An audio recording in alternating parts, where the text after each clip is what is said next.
Well, howdy, folks. It's time for Beyond the Smoke Barbecue Talk. So grab your drink of choice and come gather around the fire as we talk all things Beyond the Smoke. Featuring pitmaster chats from all your favorite names in barbecue. We chat about competitions, pits, meats, and everything in between. From barbecue to grilling, from trimming to smoking, we got you covered. Got questions? Let us know. We're always happy to hear from you. Thanks for coming, friend. We're glad you're here. Now sit back, relax, and let's talk some barbecue. It's time to go Beyond the Smoke.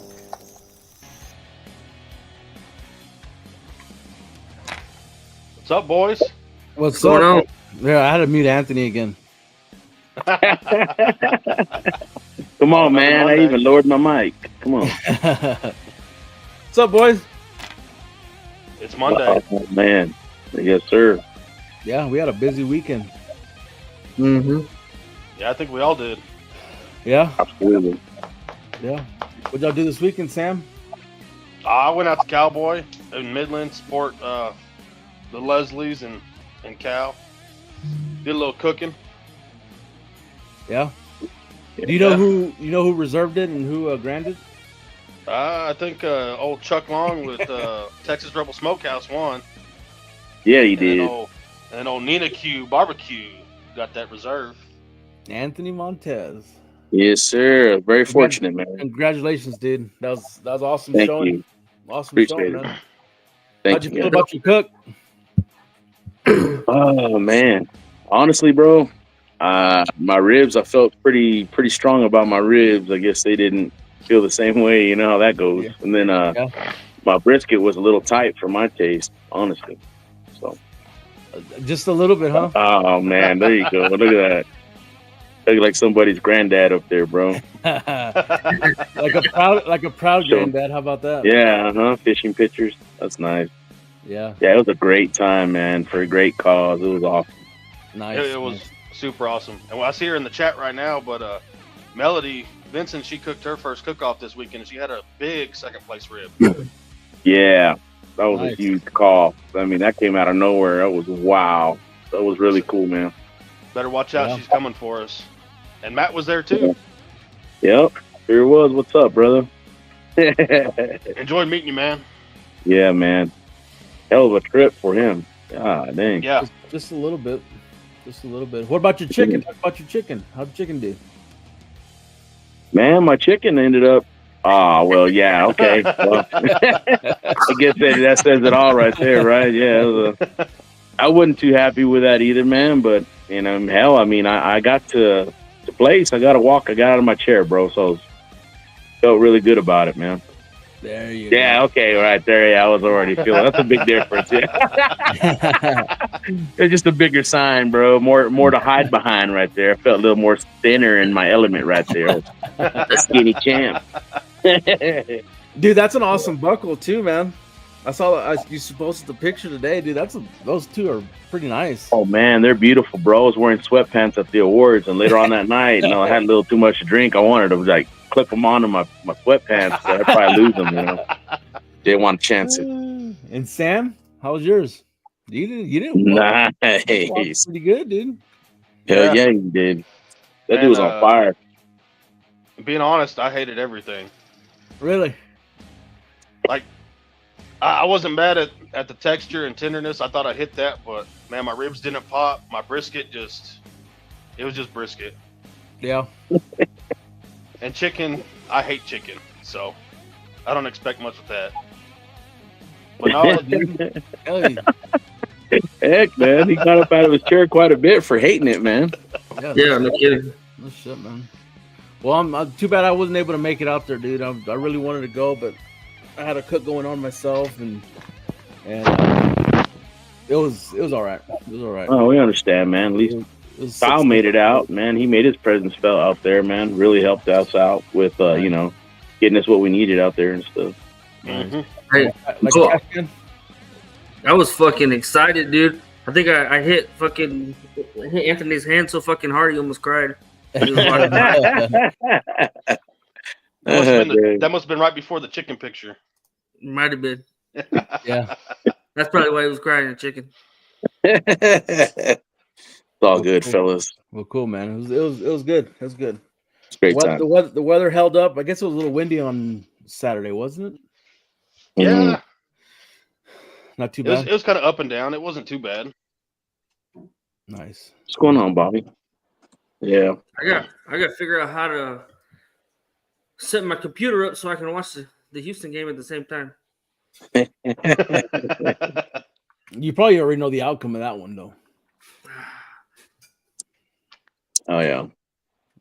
So, I'd say so. well, cool. What do we got today? This is episode. Shit. I put 17. Are we on 17? I don't even know. I think we are. Nice. I think so. Nice. Well, let's bring them in, man. We got Fred Robles with Real Valley Meat, world champ, fucking Sir. brisket wizard himself. Yes, sir. There he is. What's going on, bro? What's up, fellas? What's up? How y'all What's doing? up, Fred? Hey, thanks for being on the show, man. Yes, sir. Absolutely. Thanks for having me. And I know we tried getting you on a couple weeks ago, and I guess you're busy with some CBA business, but we appreciate you and glad to have you on, man. Absolutely, man. Glad to be here, brother. Yeah, I think the last time we had a board meeting scheduled on that Monday, and I couldn't make it, man. I apologize for that, but I'm glad to be here tonight, man. Cool, man. No, thank On a you. night the Cowboys are going to beat the Texans. Yes. You make Somebody Kyle just cry. texted me that they scored. What's the score right now? 14-7? 14-7. There we go. Nah. We're on the board at least. Cool. Let me see where we at. Cool. So how's everything going with Real Valley? How's business? Doing all right, man. Just keeping at it, bro. Business is going. Just one day at a time, man. That's the way we do it. And trying to get back out there and cook a little more. I for the better part of the latter half of the year, I really haven't cooked a whole lot, but getting back out there after the Royal, and I've got a few for the rest of the year scheduled. So just wanting to get back out there, man, and get my feet wet again. I feel rusty, and from the results, you can tell. So just wanted to get back out there, cook a little more, man. See everybody, see all the friendly faces and a bunch of new faces too, man. So it's always fun. Nice. Right. Yeah. I saw you got signed up, and you're gonna go cook in Vegas. Yeah. So we'll be in Vegas December, first weekend of December, whatever that is, 7th, I guess. 6th and 7th. Yeah, I'm actually flying up to Midland. I'm taking off with Jeremy from there, Jeremy Cortez. Oh, nice. So Nice. He's cooking it. I'm riding up with him, and I got a couple drums and a pellet cooker that I'll be cooking on over there. So excited about that, man.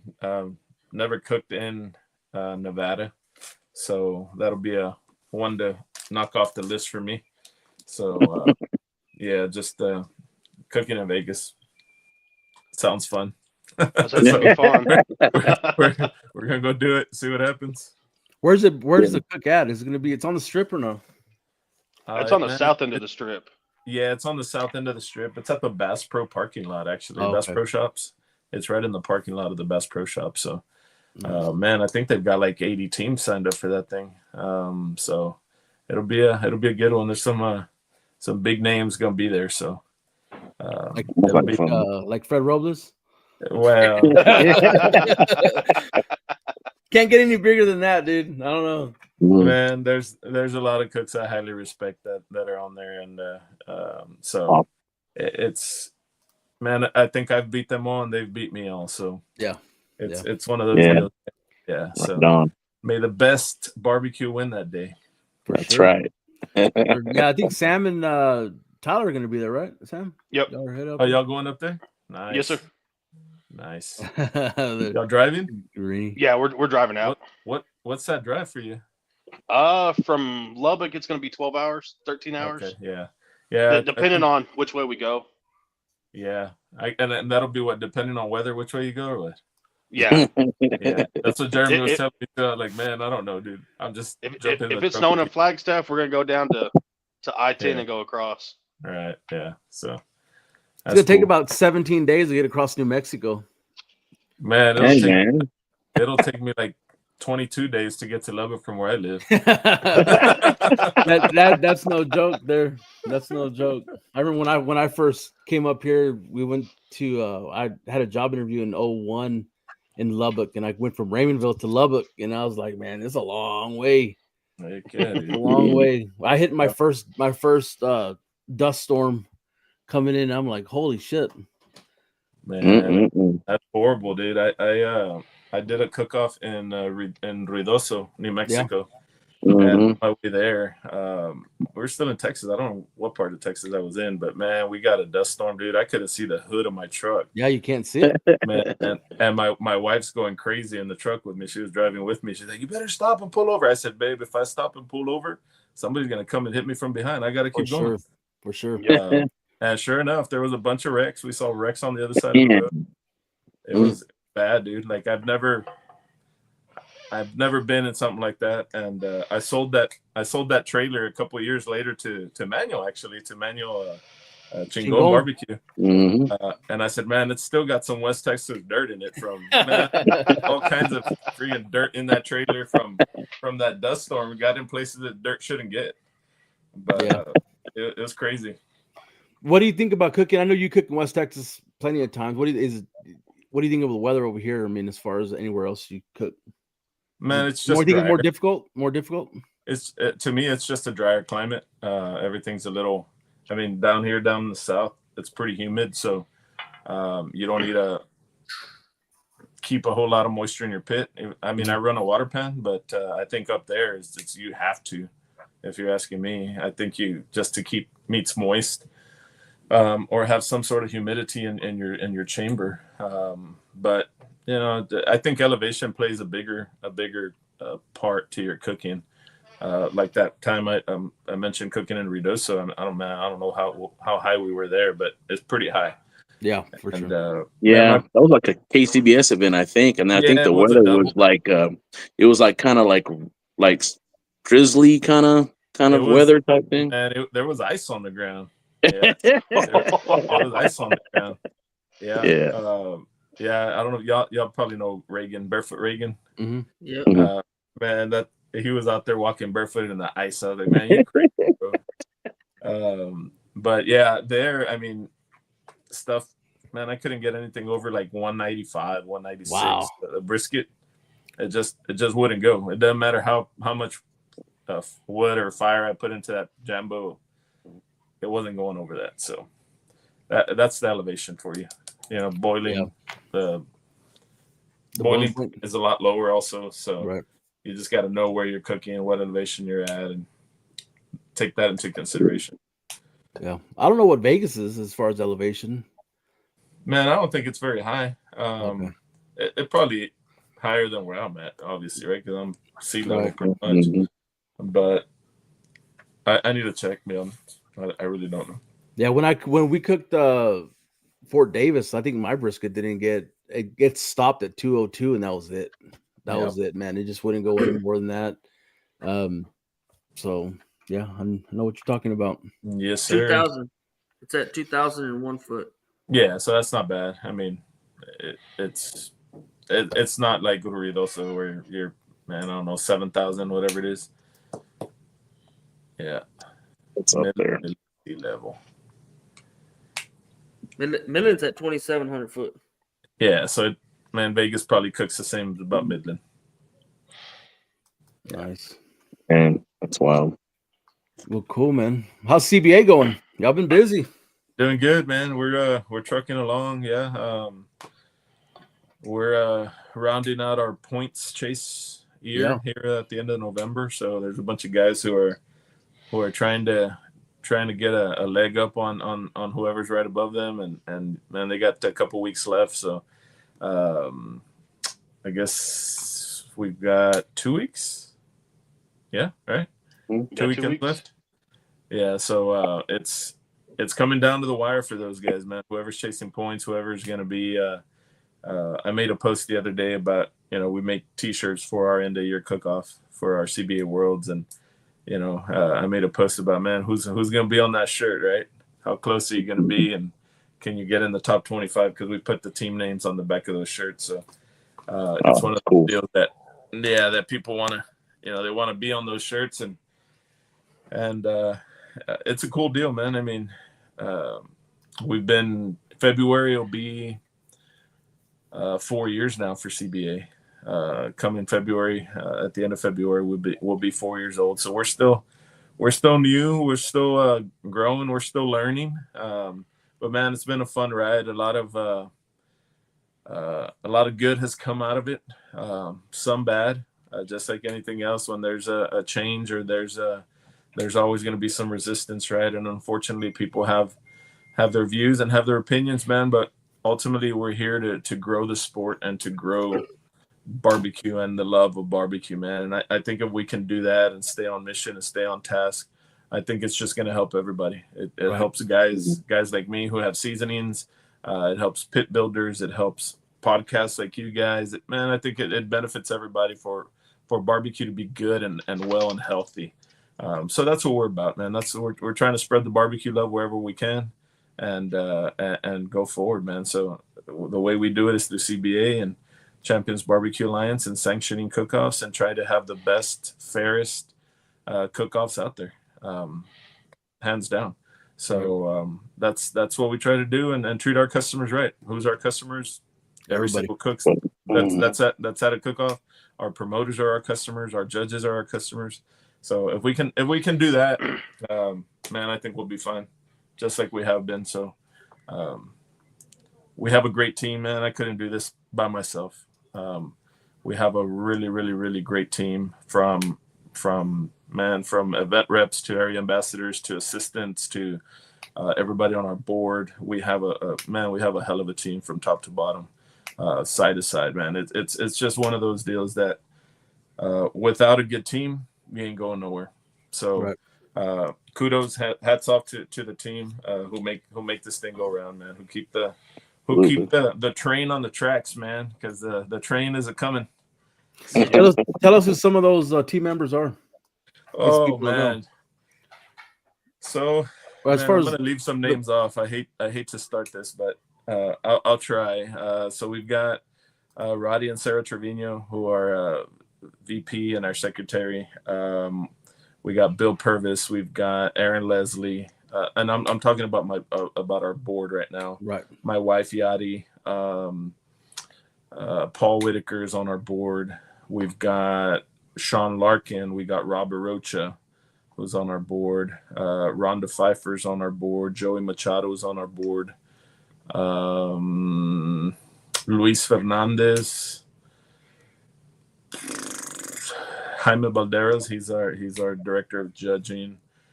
Man, and then we have a lot of area ambassadors, man. We've got in y'all's area up there in North Texas, we've got Chuck Long is one of our ambassadors. We've got Manuel Moreno is another one of our ambassadors up there.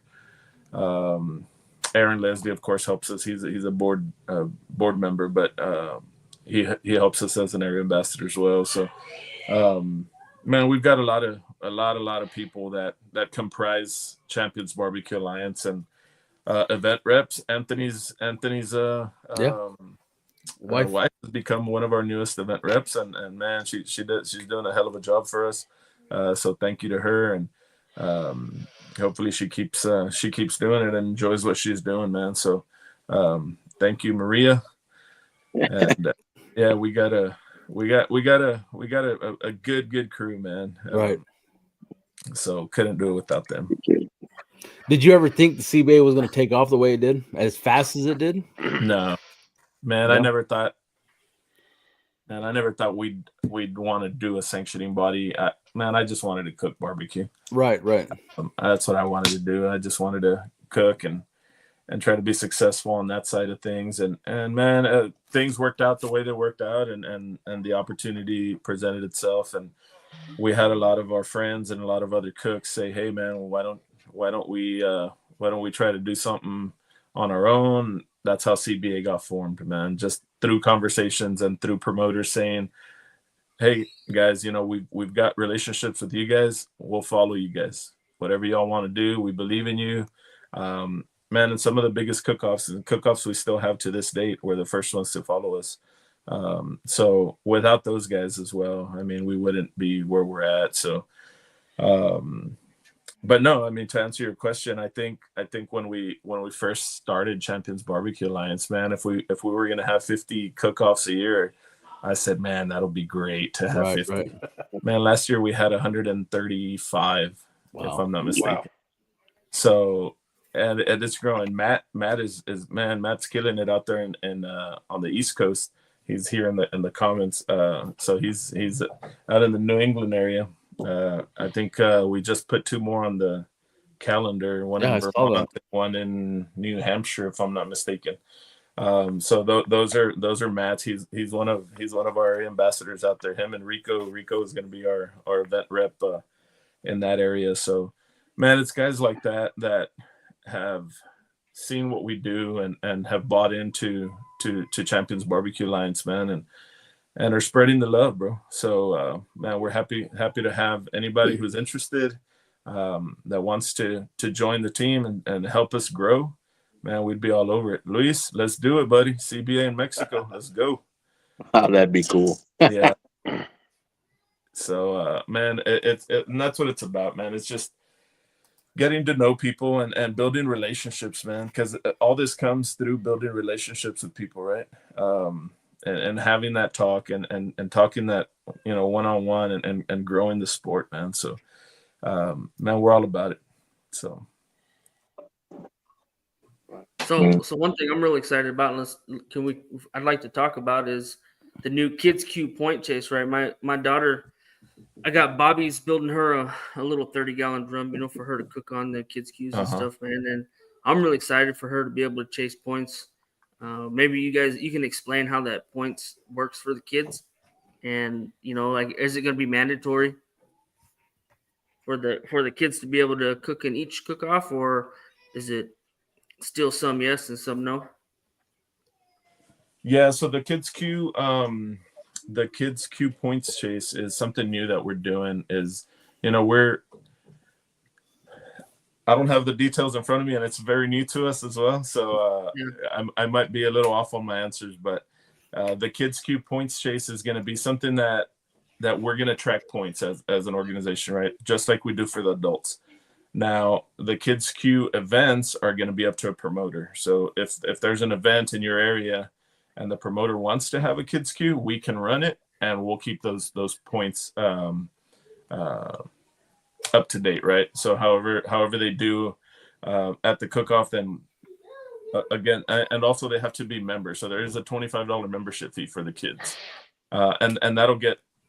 We're still talking about how we're going to pay back, whether it be through a scholarship or what have you. But it's all going back at the end of the year, kind of like what we do with the current membership for adults. So, but yeah, there's 3 proteins that are going to be available. So it'll be chicken wings, it'll be pork chop, and steak.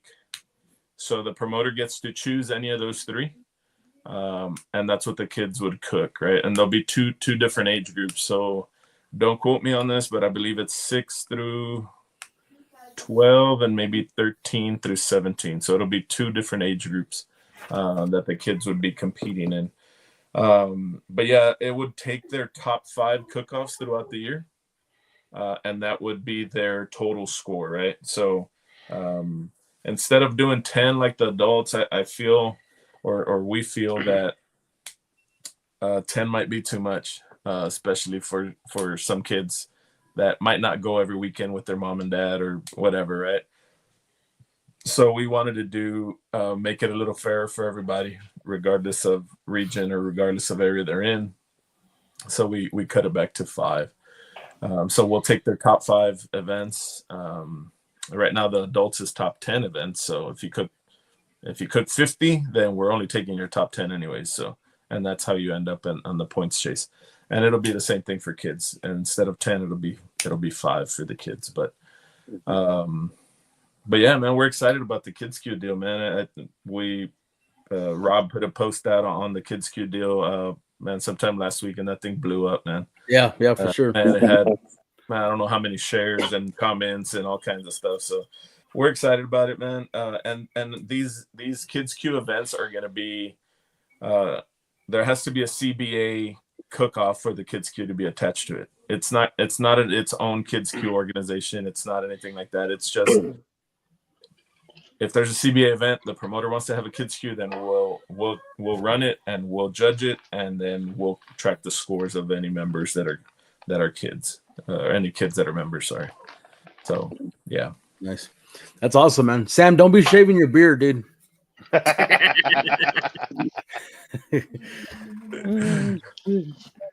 awesome, man. With awesome. the beard off, he might pass for a 17-year-old. That's what I'm saying. I might. Well, hell, he's only like 18. I'm 19. No, that's awesome, man. That's congratulations on that. Yes, sir. Yeah, it's gonna be awesome, especially seeing all those kids. You know, they all get pumped up. I think they get more excited than most of the adults. Yeah, absolutely, man. Absolutely. You know, thinking like from Reed, from LC, man, he's fired up. Yeah, no, he is for sure. Before we go any further past Kids Q, man, I just want to give a shout out to Steven Pfeiffer. He's really the one who's been working on this Kids Q deal. So, man, I don't want to take credit where credit is not due here. So Steven has really pushed for this, and man, hats off to him and what he's done to put it together. So, man, I just wanted to say that and put that out there. Again, talking about our team, right? We have a great team and people who are go-getters and want to get stuff done and find a way to do it. And man, I think it's going to be great. Oh, nice. Definitely. Quick question, be off that subject. I was wondering what keeps you more busy, the meat market or CBA? That's a good question, man. Man, it's sometimes it's a little much. Yeah. So, man, I wear a lot of different hats. The meat market and CBA are just 2 of them, right? The store, thankfully, pretty much runs itself, right? I've got people in there. My sister helps me out there, so she's my eyes and ears there at the shop, right? So that kind of is on cruise control or on autopilot. I still go in there pretty much every day. Yeah, fishing. So that's another hat I wear. Yeah, so I'm a fishing guide as well. So I'm out on the water quite a bit as well. So that keeps me busy. And then CBA, just man, some days are really busy and some days I don't do much for CBA. It just depends what's going on and how many phone calls I'm fielding or what have you. But you know, there's always something that needs to be done or somebody needs to be somebody that I got to talk to or what have you. So CBA does take quite a bit of time. But again, we have a great team and they all help out one way or another, right? Coming to January, we'll have our end of year, our CBA World Championship. So that's quite a bit of that's time consuming for us. just to try to put on that event for everybody. So I'm sure I'll be busy, put in a lot of hours for that, and so will a bunch of other CBA reps and members and board members, what have you. And then I own a construction company as well. So wow. we do, so we do. I used to be a general contractor, and then I kind of got away from being a general contractor, and I've been doing masonry for a long time now, since like 2005, 2006, something like that. So it's we do brick, block, stucco, and stone exteriors, right? But now I do work for one contractor now. Keeps my guys busy all year long. So I used to do a lot of multifamily apartment complexes. I used to do a bunch of apartment complexes and small commercial. We did a bunch of McDonald's here in the Valley, all of Laredo, all the McDonald's. We did all those, and Wendy's and a bunch of that stuff. But I got away from that, and we're just doing residential now. So it's brick, mainly brick, stone, and stucco. So that keeps me busy as well. So but I have several good crews there, and I just answer phone calls and go check on them every now and then, and we're good. So those guys have been working for me for 13, 14 plus years, same crews. So yeah, they know what to expect of me. I know what to expect of them. They're happy. If they get paid Fridays, we're all good. So yeah, for sure. Hey, same in the oil field, dude. As long as we're getting paid, that's it, man. Yeah. So how's that new truck treating you, man? Man, it's good, bro. It runs good. I can't complain. I haven't driven it much other than back from the Royal, but man, it towed good. Funny story coming back from the Royal. Since we left the hotel Monday morning, it was raining. All of Kansas rained. Man, it rained the whole way down. We're getting into Oklahoma, and alerts start going off on our cell phones. Tornado warning. I was like, man, if it's a warning, that's pretty serious. That means one's on the ground somewhere. So I told my wife, it's a warning. That's not good. And so we keep driving, whatever. And then we get another one, like, man, an hour later. Lightning and all kinds of stuff. But we're still in Oklahoma, and then it's raining hard, and then it just sounds different. Yeah. Ding, ding, ding. Yeah, dude. It's like, no. For sure, dude. For sure. I know, we know that feeling. Yeah, we got some hail. Luckily it was small stuff, and it didn't last very long, so it went away, and then it was just rain. But yeah, man, we went through 3 tornado warnings. One of them in particular, I needed to pump diesel, so I pulled over at this little, it was in Pauls Valley, Oklahoma. This little convenience store, man. I really don't like to pull into those. I usually like to go to a Love's or a bigger truck stop, right? Because they're more comfortable getting in and out or what have you. Restrooms are cleaner, and so but I needed diesel. I had like 20 something miles to empty. So man, I pull in, and then my phone starts going off with the tornado warning, and so I'm pumping diesel. My wife gets off the truck, and she's going to walk in the store, and I'm looking at her, and she goes to pull on the door, and the door's locked, like it doesn't open. And then from the inside, I see a lady come out, and she comes and unlocks the door, and my wife goes in. I was like, that looks a little funky. I said, let me go over there. So I go over there, and I walk in, and there's a bunch of people inside the store, and the lady says, come on in, hon. She's like, our registers aren't working, but you're more than welcome to come in with us. She's like, we're in a shelter in place right now. Shit. I was like, what? Man, I'm from the Valley. We ain't got tornadoes in the Valley. But she was cool as could be, man. She was like, yeah, there's a tornado on the next exit over by the Loves right now, so we're in shelter in place. I was like, wow, that's nuts, man. So they're used to it. They're used to it for sure. Yeah, well, sure. Well, you have a Denali, dude. You can hit it with the freaking baseball bat. You'll be a good. You'll be good, dude. Don't worry about it. Hold on, real quick, guys. Hold on. So, That's crazy. You could tie that up to that Ford, Kyle, and see what happens. Let's do it. Let's see. Crazy. Sorry, I need to get my charger to my iPad. Very good. Yeah, we got hell. We got hell last night. Oh, really? Yeah. So I'm to the point now that's what happened with my trailer, dude. This is a brand new trailer, 2024, and 6 months into it, we got that real bad hailstorm this year, and man, that thing's beat to shit. Wow. The roofs. I mean, it's not totaled, but I took it to go get looked at, and everybody's wanting to total it. Nobody wants to mess with the trailers, so I'm like, man, Wow. it kind of sucks. But then, and I knew at the time, since I've been here since 01, and we get hailstorms every couple years. I mean, we get it every year, but every couple years we get a pretty strong one, and I could tell by the sound of the roof whether it's going to be a bad one or not. Yeah. And whenever that storm started, that messed up the trailer, dude, it wasn't dink dink. It was more like a dong dong. You know what I mean? I'm like, oh shit! I said, here we go. Sure enough, man, the truck took a beating, trailer took a beating. We got our roof replaced. So and then last night again, I turned the pit on for today's cook, and I heard it again. I heard the ding ding ding. I'm like, son of a bitch! I said, here we go again, man. Yeah.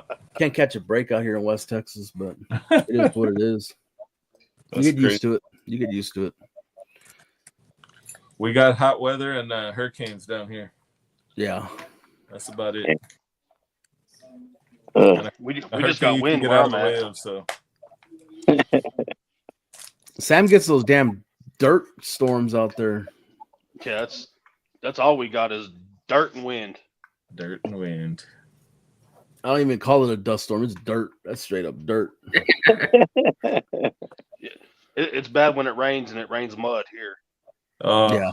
Yeah, for sure. Good for Lubbock, Texas.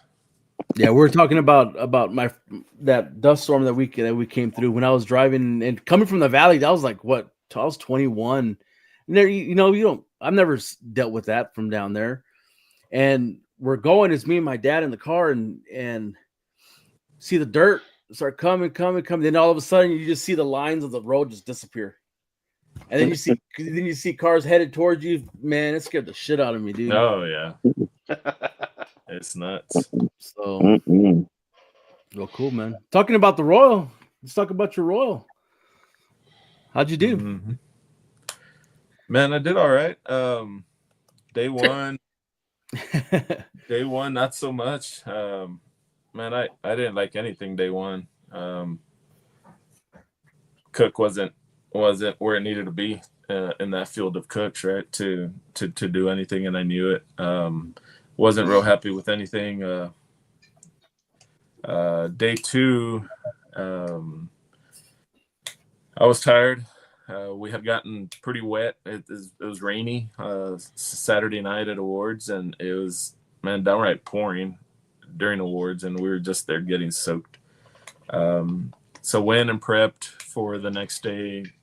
Went and had dinner, got to bed as early as we could, and Sunday morning the alarm clock came too darn early, man. So I got up, got ready from the hotel, and as soon as I walk out, man, it's blowing sideways and raining sideways. He's like, I'm done. It was nasty. I was like, man, do I really want to go out there and this do this? I didn't want to, but I willed myself. I got there, and as the best I could, I got my fire lit and man, put meats on, and luckily it didn't last long. I mean, probably 10 a.m.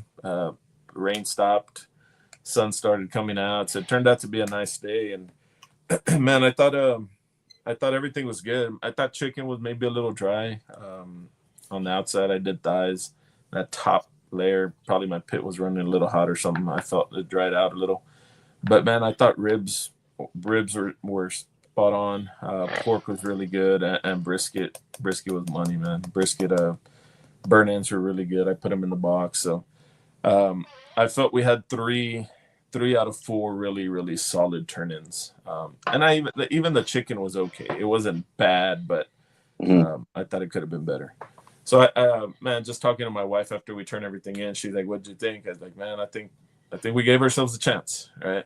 And that's all you can ask for at the Royal, right? Is give yourself a chance and hope to turn in some good food and hope to land on the right tables. Yeah, so we go to awards and man, everything's great. And it starts to rain again. So I'm they call chicken, they call ribs. We don't get a call on either one. A bunch of our friends go up and collect some awards, and they go to calling pork, and it starts to rain during pork. Oh man, here we Right go. at about, they were calling like third place pork or whatever, and it starts raining. So I'm fumbling around. We had taken our umbrellas. I'm fumbling around. My umbrella was stuck under my chair, so I had to stand up, and my chair was pinching the umbrella. So at this point, I'm trying to get the chair as I stand up. I'm trying to get the umbrella, and man, I'm listening, and I hear Rio Valley Meat. I didn't know what place it was. I'm over here messing with trying to get an umbrella, and my wife says, "That's first place." I was like, "What?" So it was a complete shocker. There it is. It was a complete shocker, just because I wasn't ready for it. See, that's how you're supposed to look. Like, yeah, excited. You know that is no ninth place chicken look right there. Let's see that ninth place chicken picture. Oh, come on, man. No, dude, that's awesome, man. That's awesome. I was actually watching the live awards on I think I can't remember who it was, but I heard it. I heard it for sure, man. I was like that was it's pretty awesome. No, it's pretty special, man. That stage is one that I wish everybody could be on one day, right? It's one of those feelings that you just can't replicate anywhere else. That stage is huge, and man, just the amount of people there. I think this year was probably a little bit of a down year for them. They had 444 teams, which is still a ton of teams, right? But normally it's closer to the 500 range or over 500. But man, it was awesome, bro. Just seeing all your friends there, and a bunch of people that we don't see every weekend, right? Or really at all throughout the year, other than there. It's pretty cool to catch up with everybody. So it's a 4 or 5 days of just trying to catch up with a bunch of people you don't normally see. Nice. Awesome. And brisket was great. Didn't get a call in brisket, but I thought it was awesome. Anyways, we ended up 9th overall. So man, I'll take a top 10 in that field. At the American Royal. I'll take it any day. Of course, we all wanna be the last call, right, and be the grand champion. But man, it doesn't always work out that way, and we'll take what we can get. Bringing some wood home from the Royal is always a good thing. Right. There's only a few of those that come back, so yeah, awesome. Happy to have that. Do you keep those awards in Harlingen or what? I've got one in Harlingen. There's one at the store. The first place brisket from last year is at the shop right now. That one right there. Yeah, that one's at the shop. We one of the local news stations ran a little story on us last year, and I took it there and I never brought it back. So I need to bring it back though. But yeah, that one's at the shop right now. Yeah, dude, that was awesome. I saw that one too, and I still remember hearing the announcer saying not only was it a perfect, but it was a perfect. And Real Valley Meat. I'm like, oh shit! All you heard was the crowd, and that was all Texas, man. Yeah, man, we were sitting around a bunch of Texas guys at that one last year, and man, that was crazy. That one was, yeah, just being surrounded by a bunch of people, right, and everybody being happy for you and cheering you on, and then it's brisket, bro, brisket in Texas, you know what I mean? It's kind of one of those deals that goes hand in hand. Hats off to Jackie and Tim Milligan. Yeah, they got first place this year. First place brisket back this year. Yeah. So the past 2 years, Texas has brought back both the Invitational and the Open brisket trophies back to Texas. Nice. Last year, Tim Esch won the Invitational, tiny barbecue. Tiny barbecue. And I won the Open, and then this year it was Hot Daddies. No, yeah, they're out from North Texas somewhere in the Dallas area. I want to say their team name is Hot Daddies. They won the Invitational first place brisket, and then Team Chupacabra got first place brisket in the That's Open. awesome. So 2 years in a row, both days. Yeah, Texas really showing up, man, and now they're showing up in port. Man, for real. Your call, and then the Texas Original. Their won call it last year. Yeah, their call last year, man. Yeah, So for sure. Awesome. pretty awesome. Who says Texas can't cook pork? Yeah, well, nah, that's pretty cool.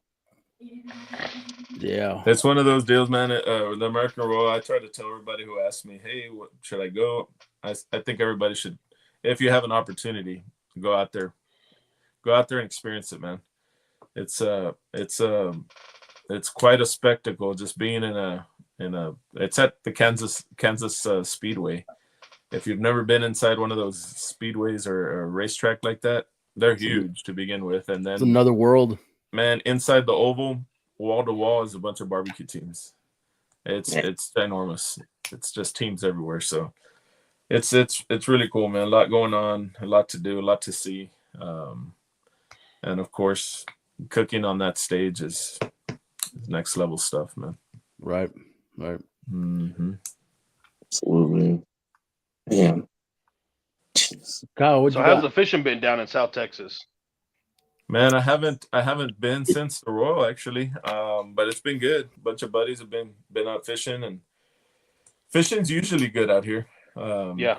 Right now, between cool fronts, it's a little different, but man, you'll find fish, redfish, trout. There's a lot of bull reds right now.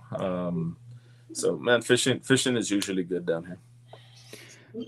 When I was, dude, that's all we used to do back when I used to live down there, and I think, when was it? I moved up here for a little bit, went back down to visit.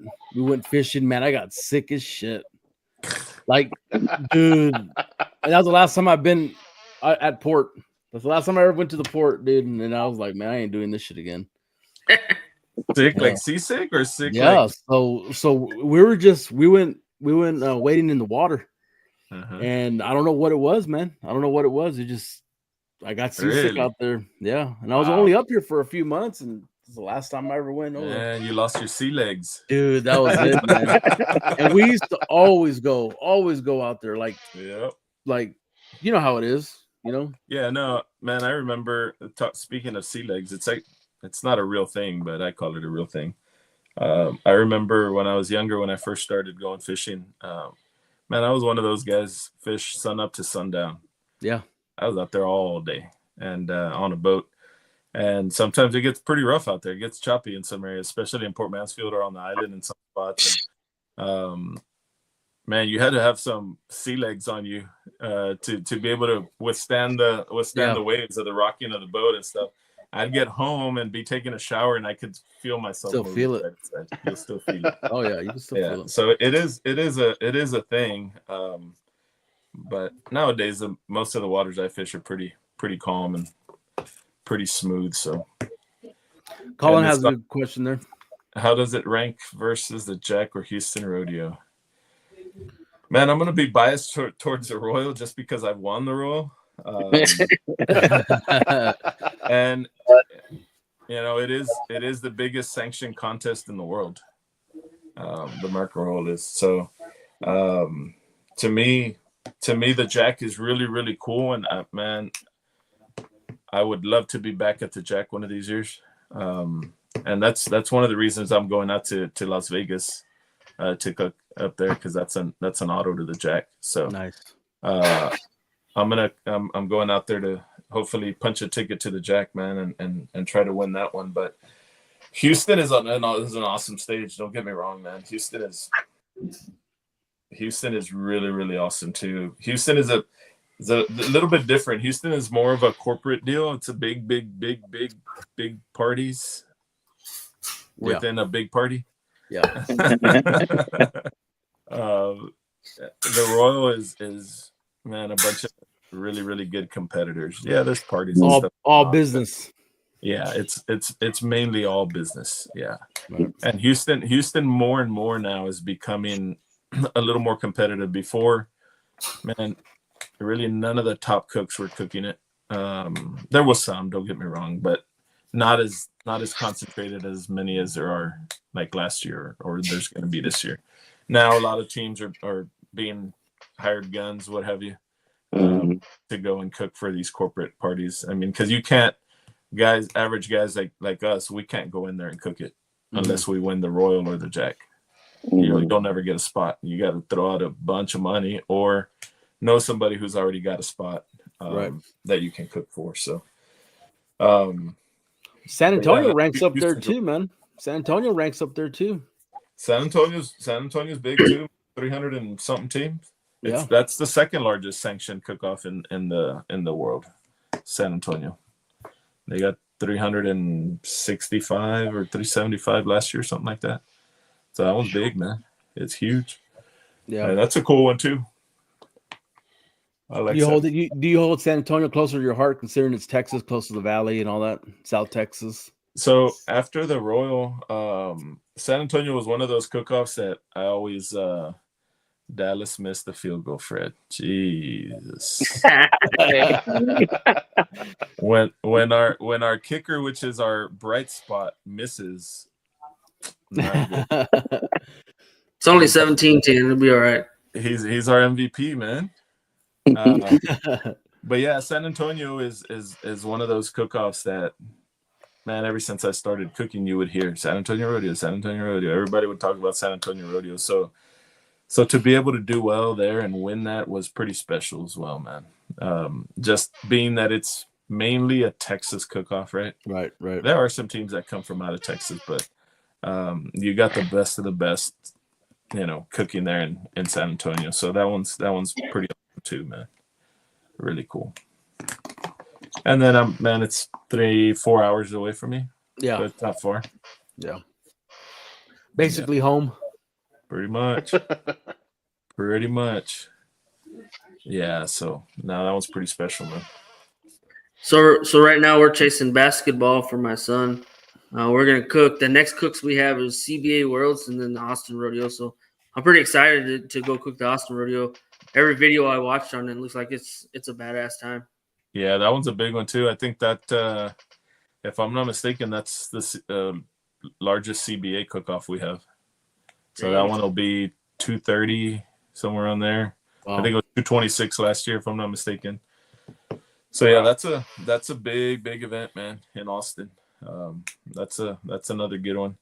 Only thing and this is just my opinion, that they run it however they want, right? But I'm not a fan of the Sunday morning awards, but that's on them.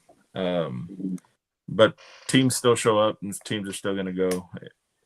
Most people stay there Sunday anyways, or till Sunday anyways, so I guess it's not that big a deal. Yeah. Me, I'm one of those. A long time of being frustrated. Yeah. Yeah. Award for breakfast. Nice. Good event. How do you feel about like the health of Texas barbecue, considering like from now, say 5 years ago? Like, do you think Texas barbecue is like just blowing up at this point? I think Texas barbecue has been one of the few bright spots in the country. It seems from talking to a lot of these KCBS guys, their attendance is really low on a lot of events.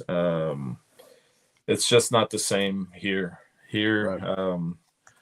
Man, we had this past weekend, CBA had a few events. We had the one in Midland, which I'm not sure, 40 something teams there.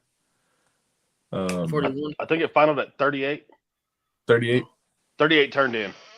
Okay. Right. So right under 40. And then we had Laredo. Laredo had 76, 77 cook-off, 77 teams. So in comparison to the average nationally, they're probably at 20, 25. Wow. So when you're at 2025 and a promoter's paying out $10,000, then the math doesn't math, right? So it's hard for these events to survive and keep going when when these promoters are paying all this money out. So Texas is you know, and I think it's very driven by promoters. So for promoters out there busting their butt and trying to get teams to their cook-off, they're going to be successful. If they're just hoping teams are going to show up, they're not going to show up.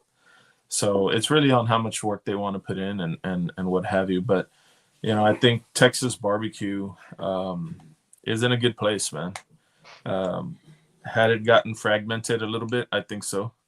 But with competition drives improvement. Right? So when you don't have any competition, why change what you're doing? Why try to get better? Right. You ain't got competition. You ain't got nothing to worry about.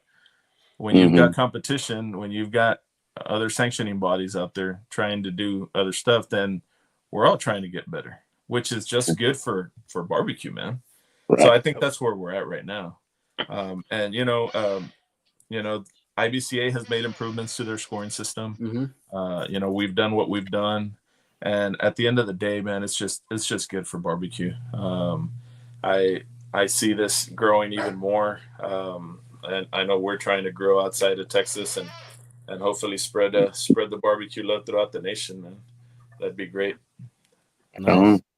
Do you ever see CBA going into Kansas?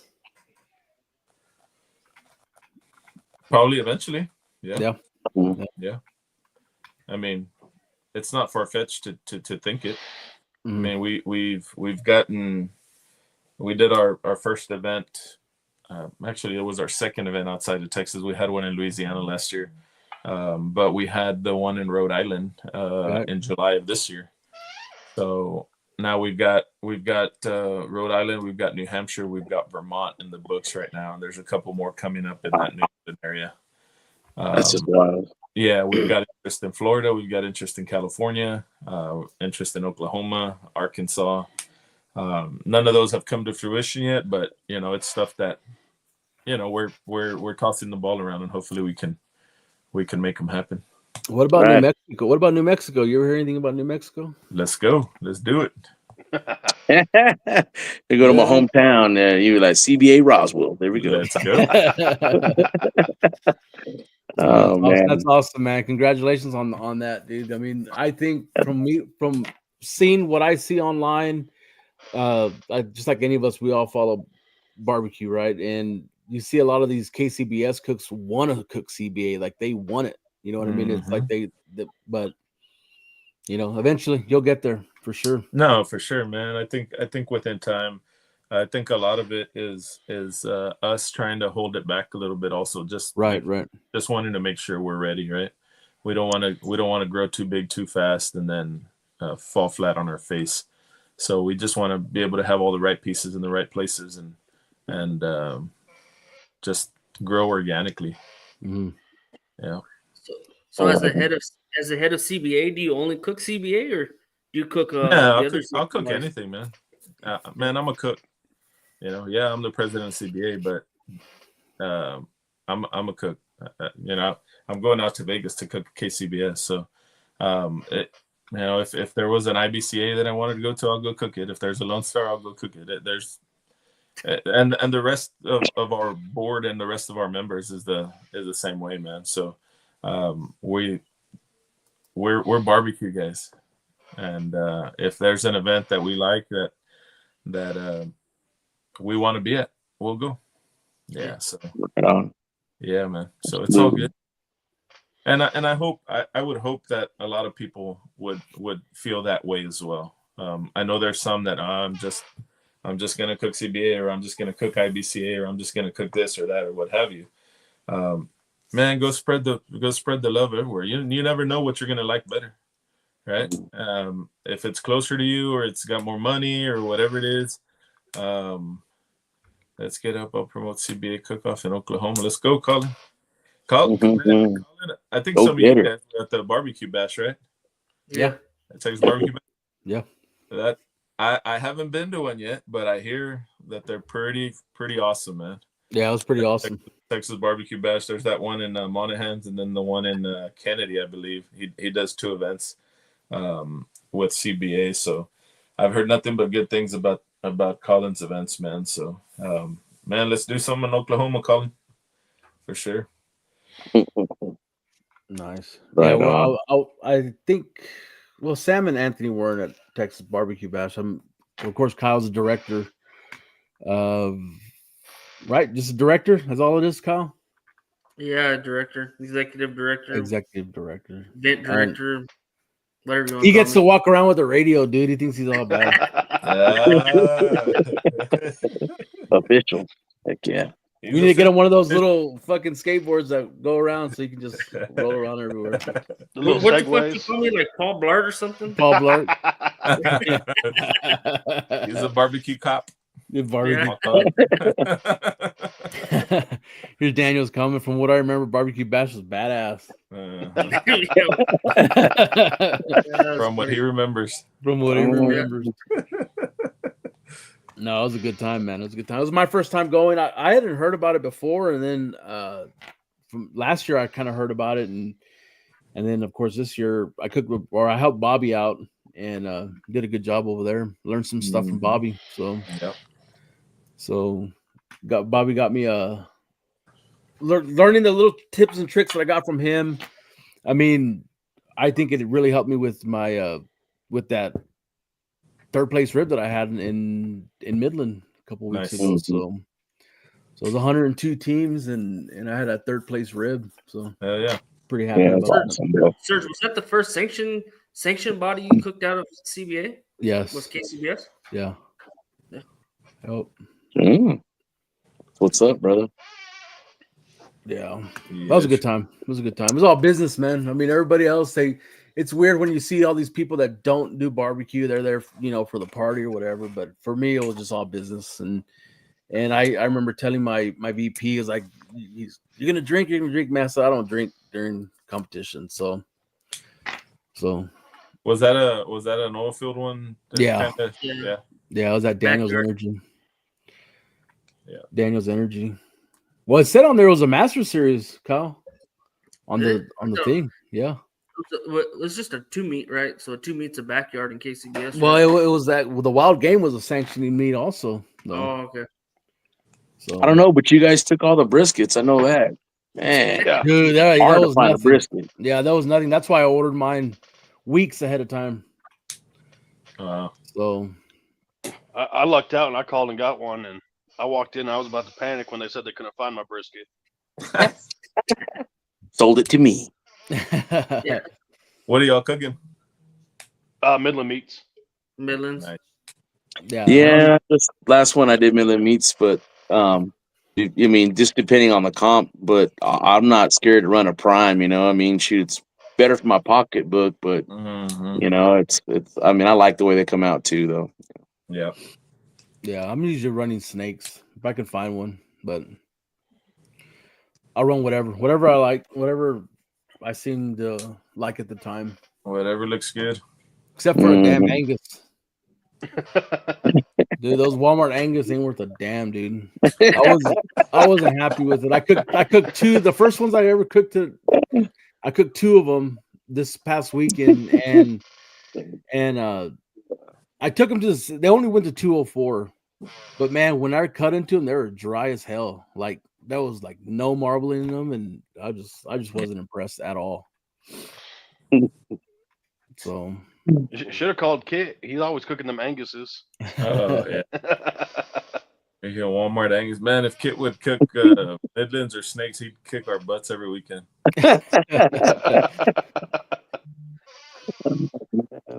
Crazy. damn well Rennie ain't cooking no Walmart brisket. Daniel's cooking choice. I think he cooked the choice this weekend. Yeah, he did. Yeah, he did. 16th place choice. So I might have liked the choice better than that Midland that I did this weekend. That thing about went through the back wall. I was so mad, and then Anthony come over and he was mad at me for not liking it. I was like, it was good, bro. Yeah. Dude, both these guys were talking shit. They're like, "Oh, my meat, that it wasn't that good." Blah blah blah, and then fucking.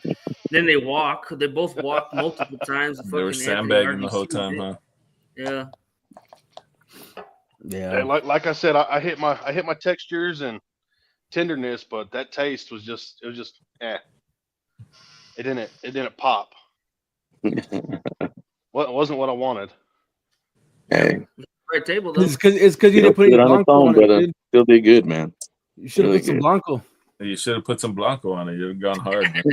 There There you go, Damn. right there. That's the you go. one. It's always sold out up here. Actually, you Jeez. know what? You're right. It wasn't in the shelves. Well, in Miller Meat Company, it wasn't on the shelf. The other day when I went out there, but I don't know if they restocked since then. They have it They at don't the, never have it at Champions. It's always sold out. That and Perfecto both. They have it Yeah. at Home what's Depot that or something, right? where's that supermarket that y'all have up there? The supermercado. No, the grocery store. The United? United. Yeah. Yeah, we got it Yeah. at our Albertsons here in New Mexico. Yeah, Yeah. it should Mhm. be on United or any United Mhm. stores. There's another one that's the same as United, I think. Something Street, Market Street. Market Street. Market Street. Yeah, Market Street. Yeah. hmm Yeah. Yeah. Some of the Lowe's, I need to look at the list if there's a Lowe's by you guys. But it just got on the Blanco, did not Perfecto.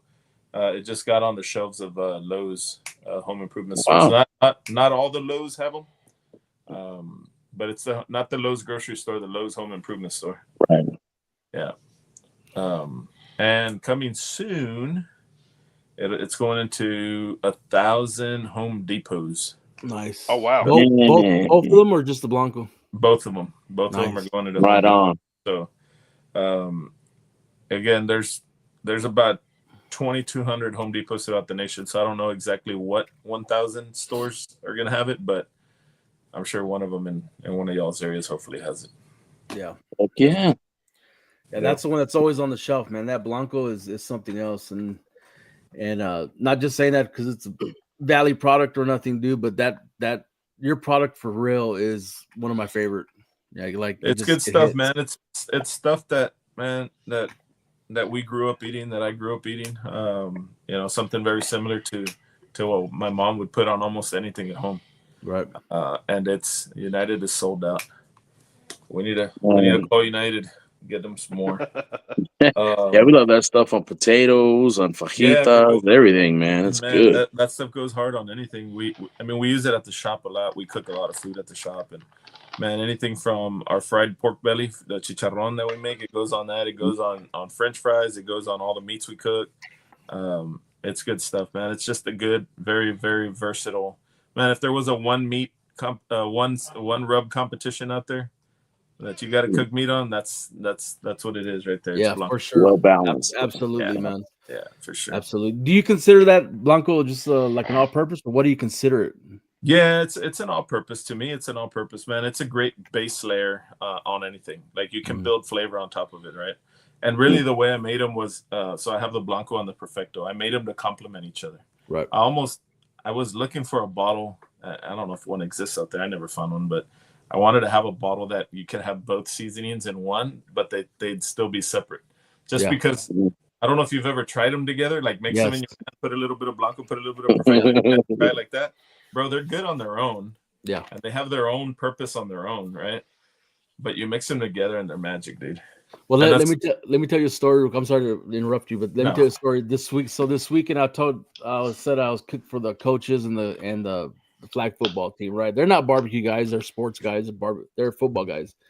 Anyways, one guy, I could tell he wasn't as experienced as we are when it comes to barbecue, and he's like, well, I got a pellet grill, blah blah blah. He's like, and he goes, so what would you recommend to put on fajita? And I'm like, oh shit. I said, here we go, dude. I went straight to the trailer, grabbed that Blanco, and I said, try this.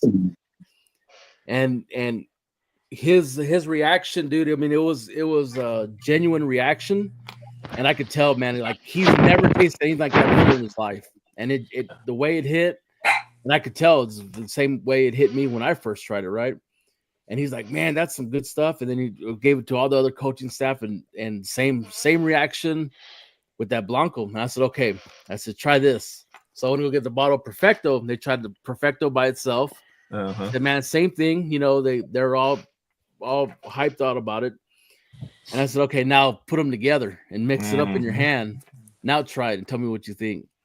And it just blew their mind, dude. It blew their mind. Like they were telling me, oh, they always use Uncle Chris's, right? All the guys, oh, I use Uncle Chris's for everything. I use Uncle Chris. So, yeah, well, so did I, but until until I got into barbecue, you know what I mean? It's like Uncle Chris is still good, but there's a lot of other stuff out there. But, absolutely, man. And it was pretty cool, and I knew what I was doing. I wanted to test their palate and see, you know, what they thought of it. You know what I mean? Right. Because I run Perfecto and Blanco on my brisket, and I just kind of wanted to get their thoughts on it. Usually with my food is, if I can give it to people who don't know barbecue, and I want to know what they think of it. You know what I'm saying? And not just your judges are going to be out of context. Exactly. Yeah. Exactly. And what's funny about that is I took those ribs to the office, and I kind of ran. It was like a 3/4 comp rib. I didn't inject it or whatever, but I kind of run the same profile, and dude, everybody loved them, right? So I ran the same profile, but I amped it up, Quattro D style, and dude, it walked with that third place. You know what I mean? So it's always a learning. I use barbecue as a learning tool. You know what I'm saying? As far as trying to figure out what the audience wants. Absolutely. You know, even though I'm not cooking all the time, but whenever there is a cook and I'm fortunate enough to cook one, I'll be ready to go. You know what I'm saying? At the end of the day, it's not what we like; it's what the judges like. Right. We might like something totally different, but man, if it doesn't score, then we need to find out what the judges like, not what we like. So. Yeah. I got one more question. I got another question for you, Fred. Is what do you think as far as turning in on KCBS? Because I think I had a really good brisket. I mean, it was, in my eyes, the brisket was there. But I was late turning it in, so it was one of the last ones on the table. And with that many teams, do you think that kind of hurt me as far as putting it on the table? No, being last on the table, I don't think is a bad thing. That means yours was probably warmer longer than everybody else's. Right. So my theory is I want to be first in chicken, because I want to go real early in chicken, and kind of be towards the end in everything else. Okay. That's kind of the way I approach KCBS. And really, so the way KCBS works is they take six boxes to a table. So if they don't have 6 boxes, and this is just in standard, right? Because some take 5, some take whatever, but mainly it's going to be 6. So if they don't have 6 boxes, then that means those other 5 boxes are just being held there until they get that 6th box. So those 5 boxes could have been turned in 5 minutes ago, and they don't have that 6th box. So you're the 6th box. They're waiting on you, and then all of them go in at the same time. So if you're holding it, just staying warmer longer. In your trailer or wherever you have it until you turn it in. So I don't think there's really a big advantage or disadvantage to turning in early or late. I've done both, and I've scored well in both, and I've sat on my butt the whole time on both. So I don't know that there's an advantage or a disadvantage going to it, but that's just my take on it. Oh, cool. Yeah, I thought the brisket was do a lot better than it did, man. And that was a textbook middle of the road brisket, and it fucking finished middle of the road. it was 49 out of 102, and I didn't think I was gonna do good on ribs. I thought I was gonna do better on brisket. I thought the brisket was better than the ribs, but a lot of times, man, you just happen to land on the wrong table too, man. Yeah. Man, I know at the Royal, I had that first place pork, and I thought my ribs were really good. And then come to find out, we got score sheets here last week sometime, or maybe this week. No, it was last week. We got score sheets that have all the scores on them from the judges, and I ended up winning my rib table, for 90 something place. So that was just a low scoring table, right? To win the table for 90 something place, that means that it was just a low scoring table. And there's some tables that are probably going to have 3 or 4 out of the top 10 on that one table, and that was just a high scoring table. Nobody ever complains about those. No. Right? Nobody ever complains about the high scoring tables, but it's an equal problem. It's a problem regardless, whether it's a high scoring or low scoring. It's a problem because they're just not. But it's really hard, man. I've looked at ways to try to combat that, but it's almost impossible to. Yeah, it's almost impossible to try to figure it out on how to avoid those peaks and valleys, right? Yeah. Yeah, this is that brisket box that I turned in. Yeah, looks good. Hey, Serge, is that the one you turned into the Smoking Gooden show? Yeah, it fucking tore up. Keep your boxes off there, bro. All my food gets tore up there. How many burn ends did you have? 5 or 6? 5. 1, 2. That's 1, 2, 3. Looks I like think 5. I put 6 on. I put 6 on there. I did put the 5th one on there, and it just didn't look right. It was kind of crooked, so I threw it in there last minute. Yeah, so probably should have kept them off. I don't know, Serge. But when we were cooking in for that KCBS backyard or whatever it was, that's a totally different type of cook than we've ever done before, right? Yeah. Where you got multi-millionaires, probably billionaires in there judging our food, right? And I mean, it's just they're not, they're not certified judges, yeah. Not run-of-the-mill hillbillies like the rest of us, right? You know what I mean? That want sweet or they know what they're looking for in barbecue. They just, I don't think it was quite fair for what we were trying to do with their competition style compared to some of the backyard styles. You know what I mean? Yeah. Maybe I should put some caviar on it next time. Right, a little gourmet style, bro. just line the box with $100 bills. There you go. There you go. Well, second place brisket at that show.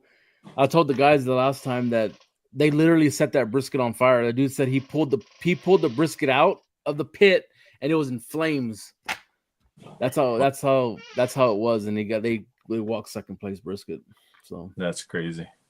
They like that little char. Yeah, just a little bit. Hey Fred, so this year will be my first year that I go to CBA Worlds. As soon as I see it open up, I'll sign up for it. But what do I need to expect on that? I mean, I was talking to somebody this weekend. They said just get ready. If you get put in the back or something, it's a long ass walk. And I asked them, I said, well, can I take my a golf cart or something? And they said, oh, you better ask Fred about that. Yeah, so this year is the setup is going to be different than last year's. This year we're in the actual arena. Last year they had something going on, man, and we couldn't get the date we wanted. But this year we'll be in the front. So the teams will be set up around the arena or around the convention center, but convention center, I guess it is, and we'll be doing the judging in there. So whether you're on one side or the other, the walk will be about the same. It won't be like last year. Last year's walk was 4. Yeah, because we were in the back behind the rodeo arena, and then our judging was way in the front. So if you were way in the back, it was a hike, man. It was a good 5-6 minute, maybe longer walk. So mine was about 6 minutes. Yeah. So yeah, it was a hike. This year, I don't know if you remember how it looks out there, but this year we're on so where the judging was at, there's another parking lot there. It extends all the way out to the front to the main road, and wraps around the big convention center there. So we'll be set up out there this year. Okay. So it'll be, the setup will be a lot better this year than it was last year. Are y'all planning a big stage for that one? So we're doing the banquet Saturday night. So we'll have the cook-off, and then the banquet. We'll have the dinner. Burnt Bean is going to cater it again. So we'll have a catered dinner by Burnt Bean, and that'll be our awards show and what have you. So depending on how weather is, we'll have a stage set up out there, and nice and all that good stuff. So you guys have some people that do live fire events out there too as well? Yeah. So I don't. Sam, were you there for Friday night last year or no? I was.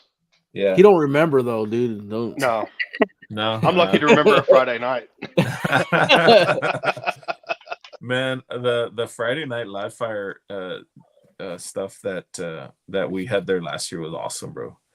We had Alfred Gonia was there. Joey Machado put all that together, and Big Hob. Joe, Big Hob there? Hav. I don't remember if Hav was there. I don't think he was. But Al was there. We had and then we made it like a potluck also. So anybody who wanted to take stuff could take stuff. And then we had one of the Korean barbecue teams was cooking out there. They cooked a bunch of Korean pork. Man, that stuff was good, bro. And man, there was a bunch of food, good times. It was fun. The Friday night live fire was really fun. So are you doing it again this year? That's the plan. That's the plan, to have it again this year. Friday night, and just have everybody come out and enjoy the Friday night, and man, have some food and just kick back and relax. Nice. So anybody who's a CVA member can come out there and compete, right? In this one? Yeah. So yeah, for the competition, as long as you're a member, and if you're not a member, you can sign up, man. You can sign up the day of, but as long as you're a member, you can compete. Yes, sir. Hell yeah. It is well worth it. Like Daniel said, that pork chop from Burnt Bean. Oh yeah, man. That stuff was good, bro. I don't know if we're having pork chops, but whatever it is, it's gonna be good. Yep. Oh yeah. I'll probably hit him up on Sunday for breakfast too. Oh heck yeah. Get there early. So will everybody else. So. Yeah, I know. Right. Yeah. Hey, just call me Kyle when you get close to the front. Right. Well, cool, Fred. Well, I don't want to hold you up anymore. We were at 1 hour and 20 minutes now, so I know you got things to do and people to see. So I appreciate you being on, man. Absolutely. Yes, absolutely, bro. Appreciate it, man. Guys, enjoyed it. Wish y'all the best, and man, if y'all can make it out to Seguin, bro, would love to have you guys there. And I want to cook it. I hope the board lets me cook it. You mean to tell me you're not gonna walk around with a little radio, dude? Yeah. No, there's a lot going on, man, and just trying to make everybody as comfortable as they can be. So that's my job that weekend. So it's all good. Right. Cool, man. All right, thanks again, dude. I know. Right. I've held you up. Let's go, Cowboys. Is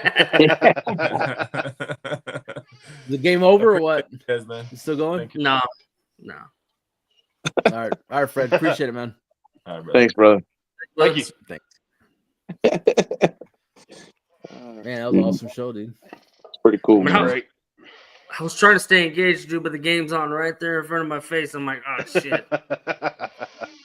She probably should have turned it off. I know you got that DVR. Just record it. I don't have that. I don't have that Sam money. Dude, Right. I got monkeys on my TV. What are you talking about? Yeah. I got that Roku. I know. There you go. That's I what's thought up. those were portraits at first. Well, portraits. Fucked up. maybe. Oh shit, man. Well, cool. Anything else, guys? What do we got next week? Oh, Kyle, bring him next week, dude. What do we got? Joey Machado, what we got for next week? Nice. Another good one. Texas Texas original. Yes, sir. Another good one, man. Yeah. Can't wait to hear some of his story on his background in the barbecue game, right? That dude's been around forever. Yeah. What did they say? If Joey doesn't know you, you ain't nobody. Yep. Something like Yep. That's what I heard. Then you're not important. Damn. Hey, he'll Right, know you next week, Sam. So cool, man. We good? Good, We're bro. good. All right, man.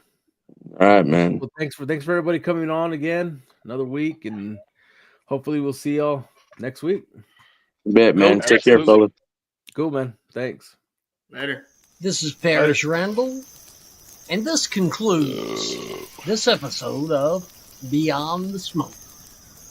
Thanks for stopping by, friend. We hope to see you again real soon. Until next time, happy trails. Until we talk meat again.